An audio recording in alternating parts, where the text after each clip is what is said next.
السلام عليكم ورحمة الله وبركاته. إن الحمد لله نحمده ونستعينه ونستغفره ونعوذ بالله من شرور أنفسنا ومن سيئات أعمالنا. من يهده الله فلا مضل له ومن يضلل فلا هادي له، وأشهد أن لا إله إلا الله وحده لا شريك له، وأشهد أن محمدًا عبده ورسوله. أعوذ بالله من الشيطان الرجيم. بسم الله الرحمن الرحيم. يا أيها الذين آمنوا اتقوا الله حق تقاته ولا تموتن إلا وأنتم مسلمون. يا أيها الناس اتقوا ربكم الذي خلقكم من نفس واحدة وخلق منها زوجها وبث منهما رجالا كثيرا ونساء، واتقوا الله الذي تساءلون به والأرحام إن الله كان عليكم رقيبا. يا أيها الذين آمنوا اتقوا الله وقولوا قولا سديدا يصلح لكم أعمالكم ويغفر لكم ذنوبكم، ومن يطع الله ورسوله فقد فاز فوزا عظيما. أما بعد، فإن خير الحديث كتاب الله، وخير الهدي هدي محمد صلى الله عليه وسلم، وشر الأمور محدثاتها، وكل محدثة بدعة، وكل بدعة ضلالة، وكل ضلالة في النار. أعوذ بالله من الشيطان الرجيم. بسم الله الرحمن الرحيم. وعدكم الله مغانم كثيرة تأخذونها فعجل لكم هذه. رب اشرح لي صدري ويسر لي أمري واحلل عقدة من لساني يفقهوا قولي. رب اشرح لي صدري ويسر لي أمري واحلل عقدة من لساني يفقهوا قولي. رب اشرح لي صدري ويسر لي أمري واحلل عقدة من لساني يفقهوا قولي. سبحانك لا علم لنا إلا ما علمتنا إنك أنت العليم الحكيم. معزز حاضرین جمعہ، میرے بزرگوں، نوجوان دوستوں، عزیز بچوں، پردہ نشین اسلامی ماؤں اور بہنوں، جمعہ کا خطبہ ہم مسلمانوں کے لیے بہت اہم ترین ہے، کیونکہ جمعہ کا خطبہ سب سے پہلے شریعت میں اللہ تبارک و تعالیٰ کی طرف سے خطبے کے سننے کو فرض قرار دیا گیا ہے. اللہ تبارک و تعالیٰ نے قرآن کریم کے اندر بیان فرمایا ہے، یا ایھا الذین آمنوا اذا نودی للصلاۃ من یوم الجمعۃ فاسعوا الی ذکر اللہ. جب جمعہ کے دن جمعہ کی نماز کے لیے اذان دیا جائے تو اللہ کے ذکر کی طرف جلدی کرو. اور اللہ کا ذکر، یہاں اللہ کے ذکر سے مراد جمعہ کا یہی خطبہ ہے. جمعہ کے خطبے میں نبی اکرم صلی اللہ علیہ وسلم کا معمول تھا کہ آپ صلی اللہ علیہ وسلم مسلمانوں کو نصیحتیں کیا کرتے تھے. جمعہ کا خطبہ یہ ایک ہفتے میں ایک ایسا موقع ہے کہ جس خطبے کے ذریعے سے مسلمانوں کے اخلاق کی، کردار کی، توحید کی، دین کی ہر ایک چیز میں اصلاح ہوتی ہے، اور بہت ساری علمی باتیں مسلمانوں کو معلوم ہوتے ہیں. اور ہماری جو تاریخ ہے، خصوصاً پیارے رسول صلی اللہ علیہ وسلم کی سیرت اور آپ صلی اللہ علیہ وسلم کے زمانے میں ہونے والے جو واقعات ہیں، ان واقعات کے اندر جو نصیحتیں ہیں، ان نصیحتوں کو بھی جمعہ کے خطبے میں عموماً پیش کیا جاتا رہا ہے. اس کی وجہ یہ ہے کہ یہ سب چیزیں ہمارے لیے ضروری ہیں. یاد رکھیے، ہم نے پچھلے خطبے میں آپ کے سامنے نبی اکرم صلی اللہ علیہ وسلم کے زمانے کے آس پاس کا ہی ایک واقعہ پیش کیا تھا. واقعہ پیش کرنے کی وجہ بس یہ تھی کہ اس واقعے کے اندر جو ہمارے لیے نصیحتیں ہیں ان کو ہم معلوم کر لیں، اور ساتھ ہی ساتھ اس کے ذریعے سے اس زمانے میں جو واقعات ہوئے ہیں اس کا ہمیں علم بھی ہو جائے. معزز سامعین کرام، اسی سلسلے کو ہم آگے بڑھاتے ہوئے آج کے جمعہ کے اس خطبے میں خیبر کا واقعہ پیش کریں گے.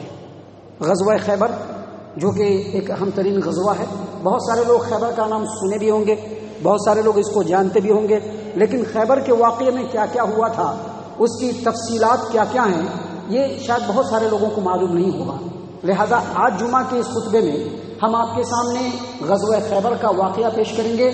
ساتھ ہی ساتھ دوران خطبہ ہی واقعات اور واقعات کے سلسلے میں جو حدیثیں ہیں ان حدیثوں کو ہم پیش کرتے ہوئے اس میں جو ہمارے لیے نصیحتیں ہیں اور آج کے اس زمانے میں ہم ان واقعات سے کس انداز میں نصیحت حاصل کر سکتے ہیں، ان تمام باتوں کو آپ کے سامنے رکھیں گے۔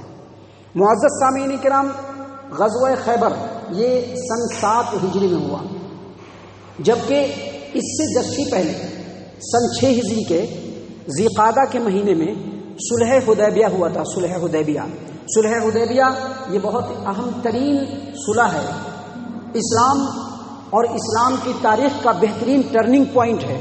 یہ صلح حدیبیہ ذی قعدہ کے سن 6 ہجری میں ہوا تھا اور مسلمانوں کے چاہت اور مسلمانوں کے ارادے کے بالکل برعکس نبی اکرم صلی اللہ علیہ وسلم نے مشرکین مکہ کے مقابلے میں انتہائی دب کر کے بہت سارے شرطوں کے اوپر کفار مکہ سے صلح کر لیا، کمپرمائز کر لیا۔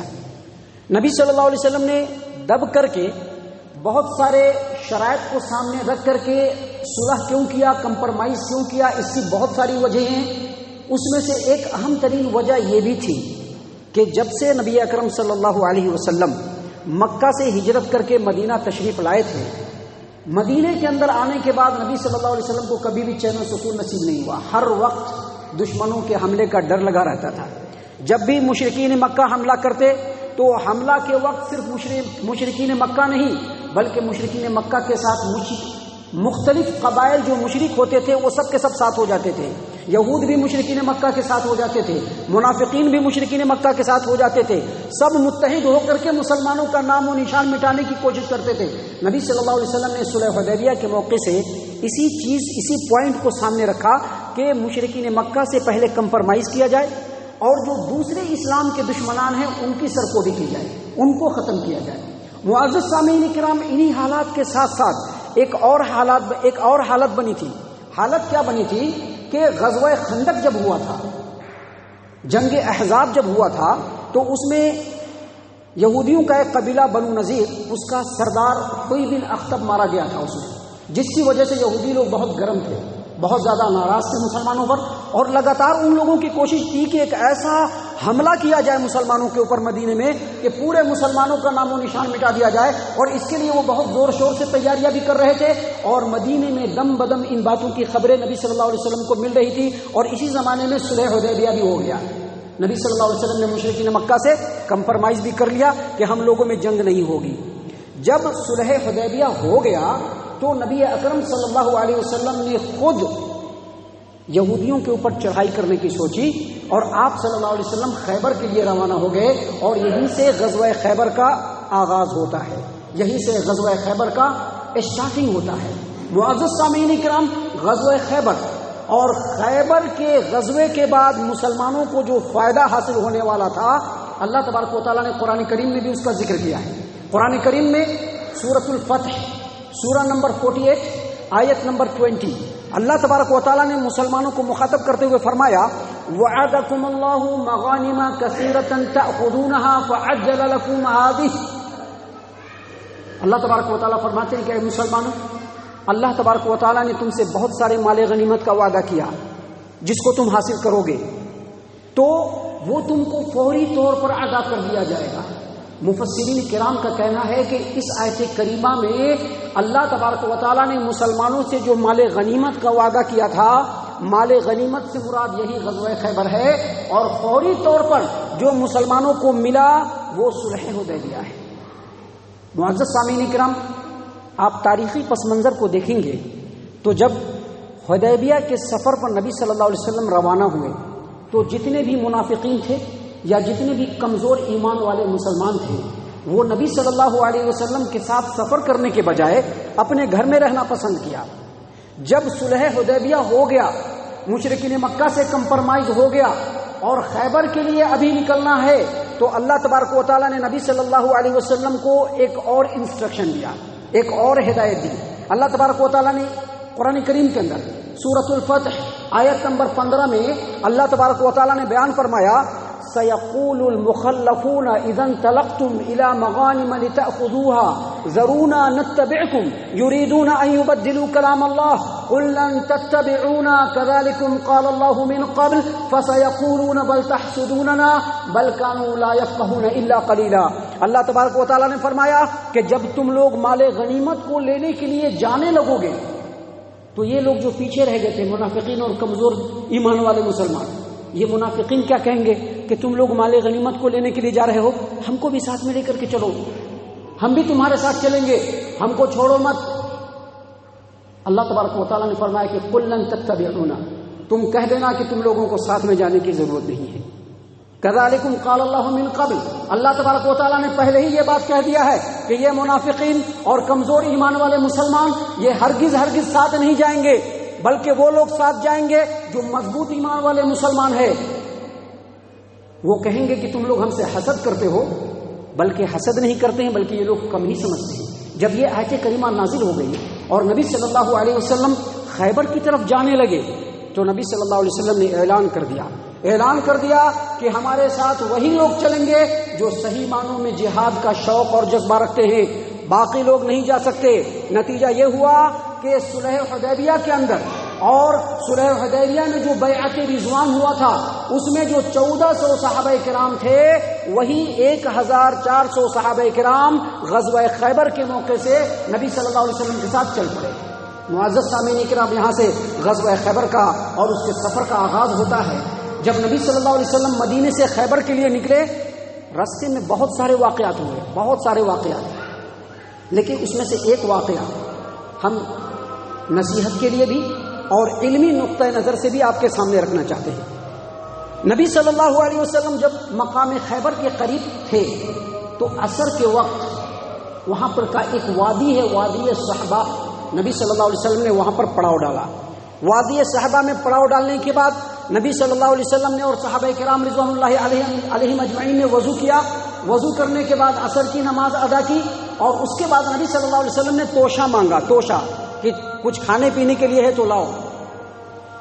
نبی صلی اللہ علیہ وسلم کے توشہ مانگنے پر صرف ستو لایا گیا. ستو جانتے ہیں نا، ستو جو آج کے ڈیٹ میں ہمارے لیے کوئی اہمیت نہیں رکھتا ہے، صرف ستو لایا گیا. نبی صلی اللہ علیہ وسلم کے حکم سے ستو کو ملایا گیا. نبی صلی اللہ علیہ وسلم نے بھی ستو کھایا، صحابہ کرام رضوان اللہ علیہم اجمعین نے بھی ستو کھایا، اور ستو کھانے کے بعد ان تمام لوگوں نے مغرب کی نماز ادا کی لیکن وضو نہیں کیا. اس سے دو باتیں پتہ چلی. پہلی بات یہ کہ نبی صلی اللہ علیہ وسلم اور صحابہ کرام نے اپنی پوری زندگی میں اسلام کے لیے ہمیشہ تنگی، پریشانی، مصیبت کو برداشت کیا. ستو، کھجور، بس اسی طرح کی چیزیں کھانے کو ملتی تھی. کبھی کبھی وہ بھی کھانے کو نہیں ملتی تھی، کبھی کبھی 3 بھی بھوکے رہتے تھے، 2 دن بھی بھوکے رہتے تھے. اور غزوہ خندق کے موقع سے تو آپ لوگوں کو معلوم ہے کہ صحابہ کرام رضوان اللہ علیہم اجمعین نے نبی صلی اللہ علیہ وسلم سے شکوہ کیا کہ اللہ کے رسول صلی اللہ علیہ وسلم کھانے کے لیے کچھ بھی نہیں ہے، دیکھیے پیٹ پر پتھر باندھ کے ہوں. نبی صلی اللہ علیہ وسلم نے اپنا کپڑا اٹھایا اور کہا کہ تم لوگوں نے ایک پتھر باندھا ہے، بھوک سے میں نے 2 پتھر باندھے ہوئے. تو نبی صلی اللہ علیہ وسلم اور صحابہ کرام نے اسلام کے لیے، اسلام کی سربلندی کے لیے بہت تکلیفیں اٹھائی ہیں. آج کے ڈیٹ میں ہم لوگ بہت مستی میں رہتے ہیں، بڑی مستیاں ہیں، کھانے پینے کی بہتات ہے ہمارے یہاں، اور اللہ تبارک و تعالیٰ کی نعمتیں اتنی مل گئی ہیں کہ آج ہم لوگ صحیح سمت میں سوچنے کے لیے بھی تیار نہیں ہیں. معزز سامعین کرام، صرف ستو لایا گیا اتنے لمبے سفر میں، اور صحابہ کرام اور مسلمانوں نے اور اللہ کے رسول صلی اللہ علیہ وسلم نے صرف ستو کھایا. پہلی بات. اور دوسری بات یہ کہ نبی صلی اللہ علیہ وسلم نے جو وضو عصر کی نماز کے لیے کیا تھا اسی وضو سے نبی صلی اللہ علیہ وسلم نے مغرب کی نماز بھی پڑھی. اس سے یہ پتہ چلا کہ اگر آپ نے ایک نماز کے لیے وضو کیا ہے اور وضو نہیں ٹوٹا ہے تو اسی وضو سے ہم دوسری، تیسری ساری نمازیں پڑھ سکتے ہیں. اس میں کوئی حرج کی بات نہیں ہے. ایک وضو اگر باقی ہے آپ ظہر پڑھ لیجئے، اس کے بعد اگر عصر میں وہ وضو برقرار ہے عصر بھی پڑھ لیجئے، مغرب میں اگر وہ وضو برقرار ہے مغرب بھی پڑھ لیجئے، اگر عشاء کے وقت بھی وہ وضو برقرار ہے تو اسی وضو سے عشاء کی نماز بھی پڑھی جا سکتی ہے. معزز سامعین کرام، جیسا کہ میں نے بتلایا کہ عصر کے وقت میں نبی صلی اللہ علیہ وسلم اس وادی میں اترے عصر اور مغرب کی نماز وہاں پر پڑھی اور پھر عشاء کی نماز پڑھی اور پھر چل پڑے۔ خیبر کے علاقے میں جو وہاں کے بہت سارے قلعے تھے اس میں سے ایک قلعہ قلعہ ناعم تھا، وہاں تک پہنچتے پہنچتے رات ہو گئی۔ یاد رکھیے خیبر کے اندر یہودیوں کے بہت سارے قلعے تھے، جس میں سب سے مشہور و معروف قلعہ وہاں کے ایک شخص سلام بن ابی الحقیق کے خاندان والوں کا ایک قلعہ تھا جس کا نام قلعہ قموس تھا، سب سے بڑا قلعہ۔ اور خیبر کے اندر جو قلعے تھے ان قلعوں میں 20,000 تجربے کار فوج یہودیوں کی موجود تھی۔ معزز سامعین کرام، پیارے رسول صلی اللہ علیہ وسلم اور مسلمانوں کا لشکر رات کے وقت میں وہاں پر پہنچا قلعہ ناعم کے پاس، اور جب رات کے وقت میں پہنچے تو ان لوگوں کے لیے راستہ بڑا آسان تھا کیونکہ رات کا وقت تھا۔ قلعے کے اندر جو لوگ تھے وہ مسلمانوں اور اس کے لشکر کے آمد سے بالکل ناواقف تھے، ان کو کچھ بھی معلوم نہیں تھا۔ چاہتے تو رات کے وقت ہی نبی صلی اللہ علیہ وسلم قلعہ پر حملہ کرتے، حملہ کر کے قلعہ کو فتح کر لیتے، لیکن نبی صلی اللہ علیہ وسلم نے رات کو حملہ کرنے کو ناپسند کیا اور مسلمانوں کو منع بھی کیا کہ دیکھو کسی بھی دشمن کے اوپر رات کے وقت میں حملہ مت کرنا۔ چنانچہ انس بن مالک رضی اللہ عنہ روایت کرتے ہیں، صحیح البخاری کی روایت ہے کہ نبی صلی اللہ علیہ وسلم جب آپ صلی اللہ علیہ وسلم کو کسی قوم کے اوپر حملہ کرنا ہوتا، کسی بستی کسی ملک کے اوپر حملہ کرنا ہوتا تو اس بستی کے بالکل باہر جا کر کے پڑاؤ ڈالتے رات میں اور صبح ہونے کا انتظار کرتے۔ صبح کے وقت اگر اس علاقے سے فجر کے اذان کی آواز آتی آپ صلی اللہ علیہ وسلم حملہ نہیں کرتے، اگر فجر کے اذان کی آواز نہیں آتی تو نبی صلی اللہ علیہ وسلم حملہ کرتے تھے۔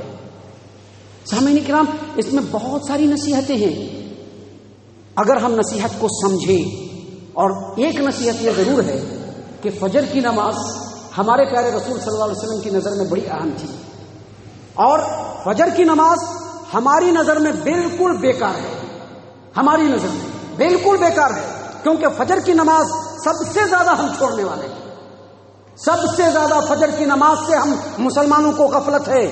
یاد رکھیے، آپ کو اس سے پہلے بھی بتلایا گیا کہ ایک بہت بڑا دانشور یہودی اس نے یہ بات کہہ رکھی ہے کہ جمعہ کے اندر جو مسلمانوں کی تعداد ہوتی ہے اگر وہی تعداد مسلمانوں کی فجر کے اندر ہو جائے تو پوری دنیا پر مسلمانوں کی حکمرانی آ جائے گی۔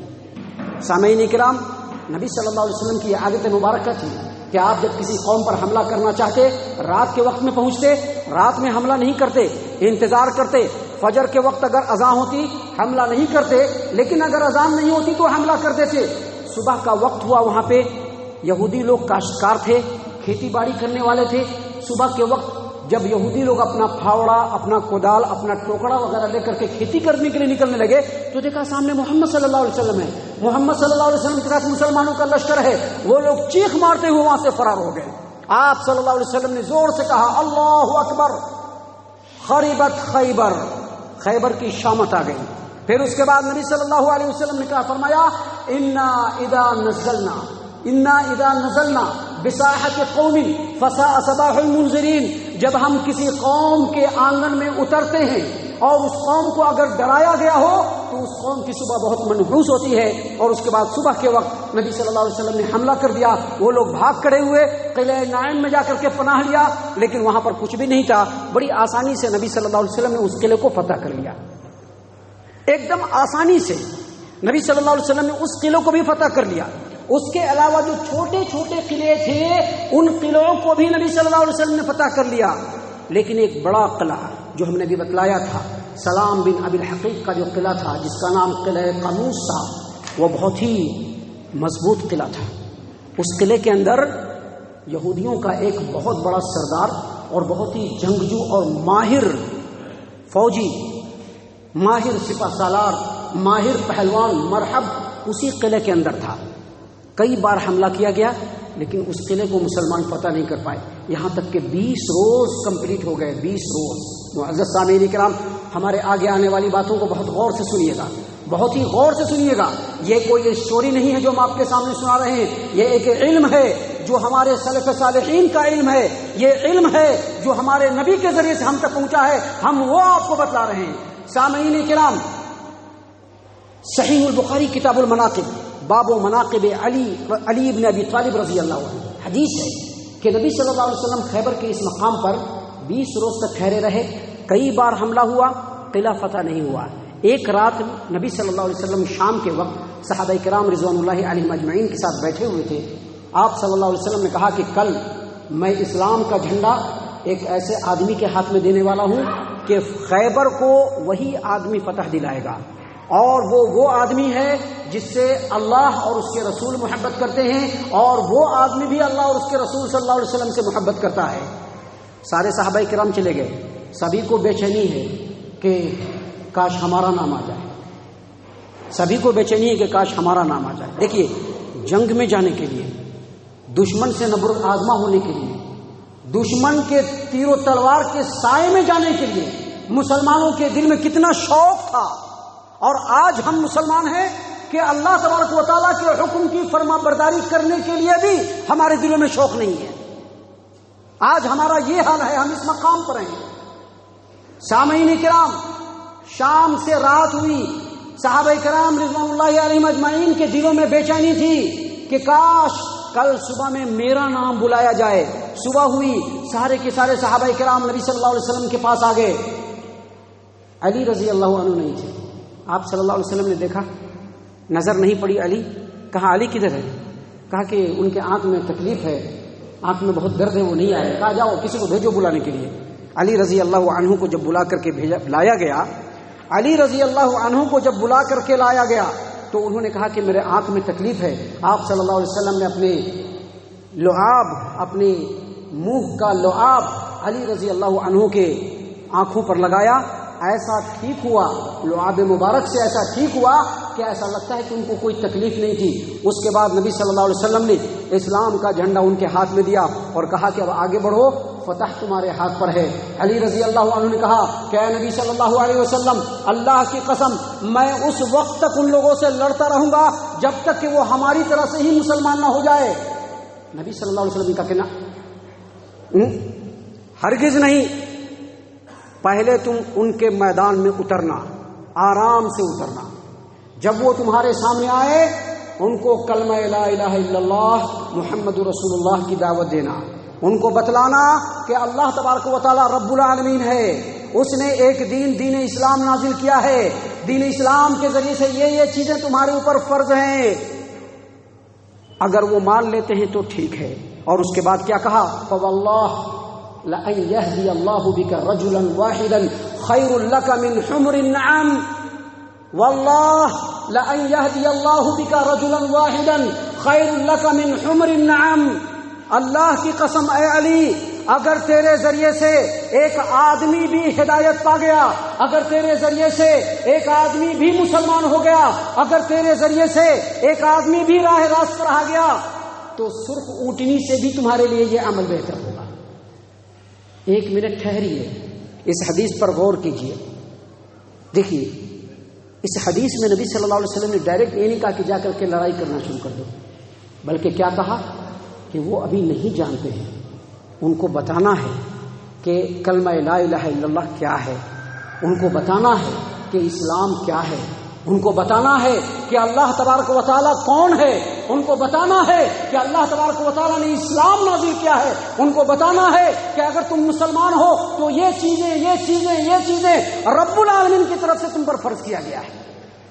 نبی صلی اللہ علیہ وسلم نے کیا بتلایا کہ اگر تمہارے بتلانے کی وجہ سے ایک آدمی بھی راہ راست پر آ گیا تو یہ تمہارے لیے سرخ اونٹنی سے بھی بہتر ہے.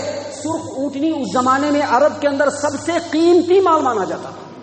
اس سے کیا پتہ چلا کہ اگر آپ دین سیکھنے کے بعد ایک آدمی کو بھی راہ راست پر لے آتے ہیں، آپ دنیا کے قیمتی سامان کو بھی اگر اللہ کے راستے میں صدقہ و خیرات کر دیں، وہ اجر و ثواب نہیں ملنے والا ہے جو ایک آدمی کو سمجھانے کے بعد آپ کو ملنے والا ہے.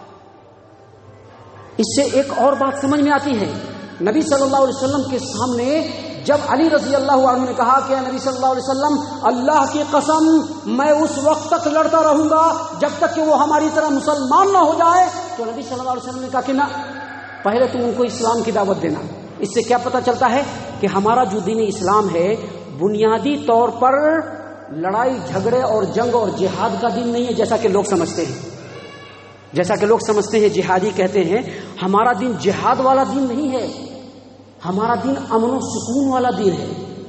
ہمارا دین یہ چاہتا ہے کہ پوری کی پوری انسانیت امن و سکون میں آ جائے، لیکن اگر ضروری ہو جائے تو پھر اس وقت جنگ کرنا مسلمانوں کے لیے ضروری ہو جاتا ہے. لیکن فرسٹ اٹیمپٹ میں مسلمانوں کو دنیا کے اندر امن و سکون کو قائم کرنا ہے، اور ہمارا دین امن و سکون والا ہے. سامعین کرام، اس حدیث سے یہ بات بھی سمجھ میں آتی ہے، اور واقعے کے اس پوائنٹ سے یہ بات بھی سمجھ میں آتا ہے کہ آج کے اس ڈیٹ میں مسلمانوں کی جو حالت ہوئی ہے اس کی وجہ یہی ہے کہ مسلمان خود اچھی طریقے سے دین نہیں جانتا ہے تو دوسروں کو دین کیا خاک بتائے گا.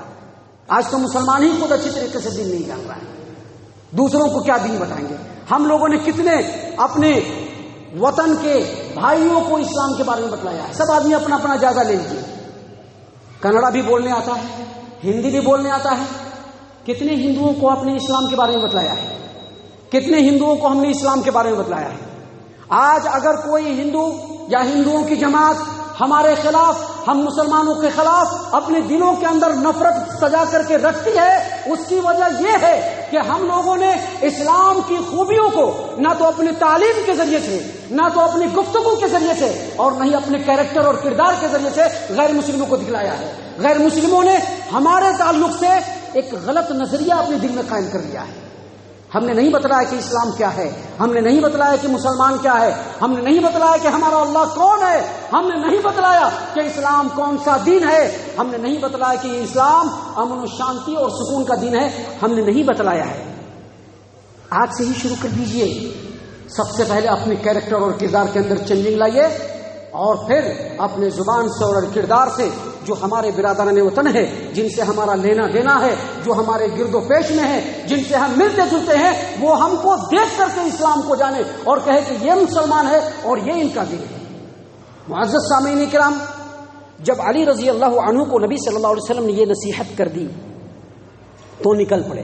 لیکن درمیان میں ایک اور حدیث ہے جو صحیح مسلم کتاب الفضائل کی ہے، باب فضائل علی ابن ابی طالب رضی اللہ عنہ.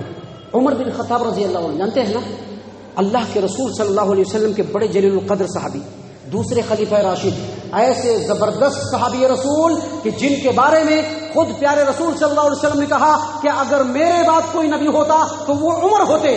جن کے بارے میں خود پیارے رسول صلی اللہ علیہ وسلم نے کہا کہ عمر جس رستے سے گزرتا ہے، اگر رستے میں شیطان دکھ جائے تو شیطان عمر کو دیکھ کر کے راہ فرار اختیار کر لیتا ہے. وہ عمر کہتے ہیں، کیا کہتے ہیں کہ اللہ کی قسم مجھ کو میری پوری زندگی میں کبھی بھی کسی عہدے کی، کسی مرتبے کی، کسی سیٹ کی چاہت نہیں ہے کہ مجھ کو یہ عہدہ مل جائے، میں اس مقام پر پہنچ جاؤں.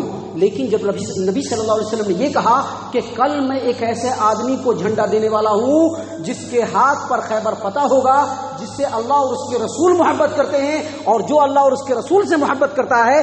جب نبی صلی اللہ علیہ وسلم نے یہ بات کہی تو پوری رات میرے دل میں یہی بے چینی تھی، یہی شوق تھا، یہی چاہت تھی کہ کل جب میں نبی صلی اللہ علیہ وسلم کی خدمت میں پہنچوں تو نبی صلی اللہ علیہ وسلم میرا نام پکار دیں.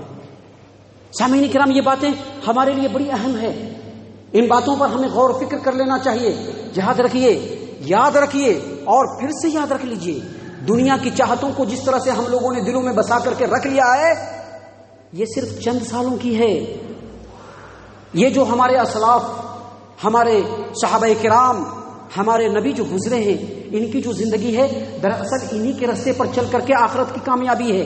اگر آخرت کی کامیابی چاہتے ہیں تو ان لوگوں نے جس طرح سے زندگی گزاری ہے ہمیں ویسا ہی بننے کی کوشش کرنی چاہیے. سامعین کرام، نبی صلی اللہ علیہ وسلم نے جب علی رضی اللہ عنہ کو جھنڈا دے دیا تو علی رضی اللہ عنہ آگے بڑھے، میدان میں اترے، فوج کو لے کر کے اترے. ساری باتیں ہونے کے بعد اس قبیلے کا جو مرحب ہے، جو یہودیوں کا بہت بڑا سردار اور بہت بڑا جری اور تجربے کار پہلوان، وہ علی رضی اللہ عنہ کے مقابلے میں کود پڑتا ہے.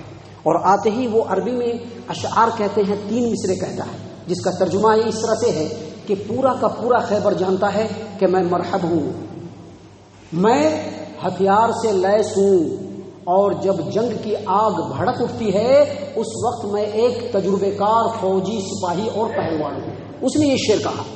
علی رضی اللہ عنہ نے اس کے جواب میں کہا کہ میں وہ ہوں کہ جب وہ پیدا ہوا تو اس کی ماں نے اس کا نام شیر رکھا، میں جنگل کے شیر کی طرح سے ہوں کہ جو مجھ کو دیکھے وہ ڈر کے دم دبا کر کے بھاگ جائے، اور میں اینٹ کا جواب پتھر سے دینے والا ہوں۔ اتنا کہنے کے بعد جب دونوں کے درمیان لڑائی شروع ہوئی، علی رضی اللہ عنہ آگے بڑھے اور اپنی تلوار سے صرف ایک کاری ضرب لگائی، وہیں پہ مرہب ڈھیر ہو گیا، اور خیبر کو اللہ تبارک و تعالیٰ نے علی رضی اللہ عنہ کے ہاتھ پہ فتح کر دیا۔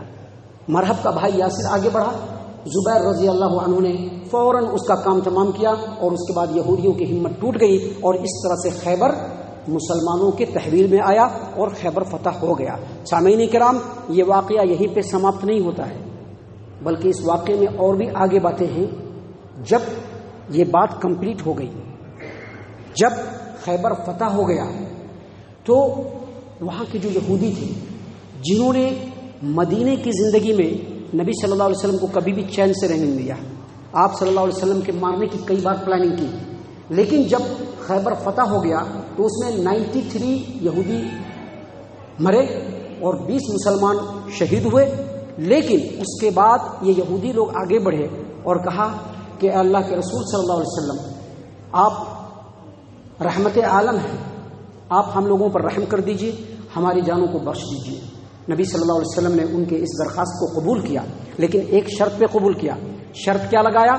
شرط یہ لگایا نبی صلی اللہ علیہ وسلم نے کہ تم لوگوں کی جتنی بھی جائیداد ہیں، چاہے جائیداد منقولہ ہو یا غیر منقولہ ہو، چاہے ہتھیار ہو، چاہے نقدی ہو، چاہے زیورات ہو، چاہے زمین جائیداد ہو، چاہے باغات ہو، چاہے مویشی جانور ہو، جتنے بھی تمہارے جائیداد ہیں، مال و متاع ہیں، ان تمام کو مسلمانوں کے حوالے کرنا ہوگا، اس کے بعد تمہاری جان بخشی ہوگی۔ اور جتنے بھی مالوں کو تم لوگوں نے چھپا کر کے رکھا ہے، اگر بتانے میں رتی پر بھی آنا کھانے کی پس و پیش کیا تو پھر معاہدہ ٹوٹ جائے گا، اور مسلمان تم لوگوں کو قتل کرنے اور جلا وطن کرنے کے حقدار ہو جائیں گے۔ اس معاہدے کے پیش نظر بنو نذیر جب مدینے سے نکلے تھے اور وہ لوگ جو مال و دولت وہاں سے دھو کر کے لائے تھے، پوچھا گیا تو ربی بن کنانہ جو ہوئی بن اخطب کا داماد تھا، اس نے بتانے سے پشو پیش کیا، لیکن دوسرے یہودی نے آگے بڑھ کر کے بتا دیا، اور جنگل میں وہ پورا کا پورا مال کہیں پر زمین میں دفن تھا، اس کو نکالا گیا۔ اس کے بعد ربی بن کنانہ کو اس جرم میں قتل کیا گیا، اس کے گھرانے کے پورے عورتوں کو غلام اور قیدی بنائے گئے۔ اسی میں ام المومنین صفیہ رضی اللہ عنہ، جو صفیہ بنت حوی بن اخطب جو یہودی کی بیٹی تھی، وہ ان کو لایا گیا۔ آپ صلی اللہ علیہ وسلم نے ان کے مقام و مرتبے کو برقرار رکھتے ہوئے پہلے ان کو آزاد کر دیا، اور پھر مزید دوسروں پر اچھا اخلاق پڑے، نبی صلی اللہ علیہ وسلم نے ان کو اپنی زوجیت میں بھی لے لیا، اور وہ ام المومنین ہو گئی۔ معزز سامعین کرام، جب یہ ساری باتیں ہو گئی تو یہودیوں نے ایک اور درخواست کیا۔ کیا درخواست کیا؟ درخواست انہوں نے یہ کیا کہ اللہ کے رسول صلی اللہ علیہ وسلم، ہم لوگوں کی جتنی بھی زمینیں ہیں یا جتنے بھی باغات ہیں، ان تمام کو ہمارے ہی انڈر میں رہنے دیجئے، لیکن زمینوں میں جتنا بھی پیداوار ہوگا اس میں آدھا حصہ ہم آپ لوگوں کو دے دیں گے اور آدھا حصہ ہم لوگ رکھ لیں گے اپنے خرچ کے لیے۔ نبی صلی اللہ علیہ وسلم نے اس کو بھی ایکسپٹ کر لیا، اس کو بھی ایکسپٹ کر لیا۔ معزز سامعین کرام، اس کے بعد ہر سال عبداللہ بن رواحہ رضی اللہ عنہ نبی صلی اللہ علیہ وسلم کے حکم سے آتے تھے، پورے غلے کو اکٹھا کرتے تھے، پورے غلے کو دو جگہ پر تقسیم کرنے کے بعد جانتے ہیں وہ کیا کہتے تھے؟ دیکھو یہودیوں، یہ دو ڈھیر ہے، ان دونوں ڈھیر میں سے تم لوگوں کو جو ڈھیر چاہیے لے لو اور ہم مسلمانوں کو دے دو۔ یہ تھا عدل و انصاف جو وہاں کے مسلمانوں کے اندر تھا۔ شاید آج اس طرح کا عدل و انصاف ہمارے اندر نہیں ہے، جس کی وجہ سے ہماری ایسی حالت ہے۔ اور اس وقت یہودیوں نے یہ بھی کہا کہ یہی وہ عدل و انصاف ہے جس سے آسمان و زمین قائم ہے۔ معزز سامعین کرام، اتنی ساری رحم و کرم کا معاملہ کرنے کے بعد بھی یہودیوں کے دل میں جو بدترین صفت چھپی ہوئی تھی وہ ختم نہیں ہوئی۔ اسی موقع سے ایک یہودی عورت ہے، مفسرین شارحین نے کہا ہے کہ وہ مرحب کی بہن تھی، اس نے نبی صلی اللہ علیہ وسلم کو دعوت بھیجا، اور یہ ایک سازش تھی، تمام یہودیوں کی ملی بھگت تھی۔ سازش کیا تھا؟ سازش یہ تھی کہ تمام مسلمانوں کی سازش یہ تھی کہ کھانے میں زہر ملا کر کے نبی صلی اللہ علیہ وسلم کو ہلاک کر دیا جائے۔ اور اس عورت نے نبی صلی اللہ علیہ وسلم سے پوچھا کہ آپ کو سب سے زیادہ پسندیدہ گوشت کون سا ہے بتائیے، بکری کا گوشت ہم پکا رہے ہیں، کون سا گوشت آپ کو سب سے زیادہ پسندیدہ ہے؟ تو آپ صلی اللہ علیہ وسلم نے کہا کہ دسی کا گوشت، پنجے کا گوشت۔ لہٰذا اس عورت نے پنجے کے گوشت میں اور دوسرے گوشت میں خوب اچھی طریقے سے زہر ملایا. نبی صلی اللہ علیہ وسلم آئے, ابھی 1-2 لقمہ ہی کھایا تھا کہ آپ صلی اللہ علیہ وسلم کو پتہ چل گیا کہ کھانے کے اندر زہر ہے. فوراً آپ صلی اللہ علیہ وسلم نے ہاتھ کھینچ لیا. لیکن اس سے پہلے ایک صحابی رسول بشر بن برا بن معرور رضی اللہ عنہ 3-4 لقمے کھا لیے تھے, وہ وہیں پر ان کا ڈیتھ ہو گیا, وہیں پر وہ وفات ہو گئی ان کی. اور اس کے بعد نبی صلی اللہ علیہ وسلم نے فوراً اس عورت کو بلایا اور کہا کہ کیا اس میں تم لوگوں نے زہر ملایا ہے؟ کہا کہ ہاں ہم لوگوں نے زہر ملایا ہے. کیوں ملایا؟ کہا کہ یہ میری اکیلے کی بات نہیں ہے, تمام یہودی کمیونٹی جو یہاں پر ہے ان تمام نے مل کر کے سازش کیا تھا. سارے کے سارے یہودیوں کو جمع کیا گیا, ان سے پوچھا گیا تو ان لوگوں نے بھی کہا کہ ہاں اللہ کے رسول صلی اللہ علیہ وسلم ہم لوگوں نے زہر ملایا تھا. کہا کیوں ملایا تھا؟ کہا کہ اس لیے ملایا تھا کہ ہم جب زہر ملا کر کے آپ کو کھانے کے لیے دیں گے, اور اگر آپ واقعی میں اللہ کے رسول ہوں گے تو آپ کو پتہ چل جائے گا, اور اگر آپ واقعی میں اللہ کے رسول نہیں ہوں گے, آپ جھوٹے ہوں گے, تو ہم کو ایک جھوٹے سے پناہ مل جائے گی, چھٹکارا مل جائے گا. آپ صلی اللہ علیہ وسلم نے اس وقت بھی ان تمام کو معاف کر دیا. صرف وہ جو عورت تھی جس نے زہر میں گوشت میں زہر ملایا تھا, اس عورت کو بشر بن برا بن معرور رضی اللہ عنہ کے مرنے کی وجہ سے قصاص کے طور پر اس کو قتل کیا گیا. ان تمام باتوں سے پتہ یہ چلتا ہے کہ آپ صلی اللہ علیہ وسلم نے ہر حال میں رحم و کرم کے معاملے کو ہمیشہ آگے رکھا. یاد رکھیے, ایک مسلمان کو ہمیشہ رحیم شفیق ہونا چاہیے. ایک مسلمان کو ہمیشہ دوسرے مخلوق کے اوپر رحم کرنے والا ہونا چاہیے. ایک مسلمان کو سنگ دل, ایک مسلمان کو غلیظ القلب نہیں ہونا چاہیے, ہمیشہ رحم و کرم کے معاملے کو آگے رکھنا چاہیے. یاد رکھیے, اللہ کے رسول صلی اللہ علیہ وسلم نے فرمایا کہ زمین والوں پر رحم کرو گے, آسمان والا تم پر رحم کرے گا. سامعین کرام, یہ پورا واقعہ تھا جو ہم نے آپ کے سامنے بیان کیا. اس واقعے کے بعد اللہ تبارک و تعالیٰ نے مسلمانوں کو خوشحالی دی. غزوہ خیبر کے موقع سے مسلمانوں کو بے پناہ مال غنیمت حاصل ہوا. اتنا مال غنیمت حاصل ہوا کہ جب مہاجرین مدینے کے اندر آئے تھے اور نبی صلی اللہ علیہ وسلم نے ایک انصاری سے جب ان کا بھائی بنایا تھا اور آدھا باغ جب ملا تھا, تمام مہاجرین نے وہ تمام باغ انصاریوں کو واپس کر دیا اور خود یہ لوگ اپنے آپ میں خوشحال ہو گئے. یہاں پر بتلانا یہ مقصود ہے کہ اگر صحیح معنوں میں خوشحالی چاہیے, صحیح معنوں میں آسودگی چاہیے, تو اللہ اور اس کے رسول کے فرمان کو ہمیشہ آگے رکھنا پڑے گا اور اسی کے مطابق اپنی زندگی کو بنانا پڑے گا. جب ایسا کر لیں گے, دل کی آسودگی اللہ تبارک و تعالیٰ دے دے گا. سامعین کرام, یہاں تک یہ باتیں ہیں. ہم اللہ تبارک و تعالیٰ سے دعا کرتے ہیں کہ اللہ تبارک و تعالیٰ ہم تمام کو ہمارے اسلاف کرام کی جو واقعات ہیں اور جو اس وقت کی سیرت مبارکہ نبی اکرم صلی اللہ علیہ وسلم کی ہے, ان تمام کو ہمیں پڑھنے اور سننے کی توفیق عنایت فرمائے. اس میں جو نصیحتیں ہیں ان نصیحتوں سے اللہ تبارک و تعالی ہم تمام کو سبق حاصل کرنے کی توفیق عنایت فرمائے اور اس کے مطابق ہم تمام کو عمل کرنے کی توفیق عنایت فرمائے. آمین یا رب العالمین. وما علینا الا البلاغ المبین.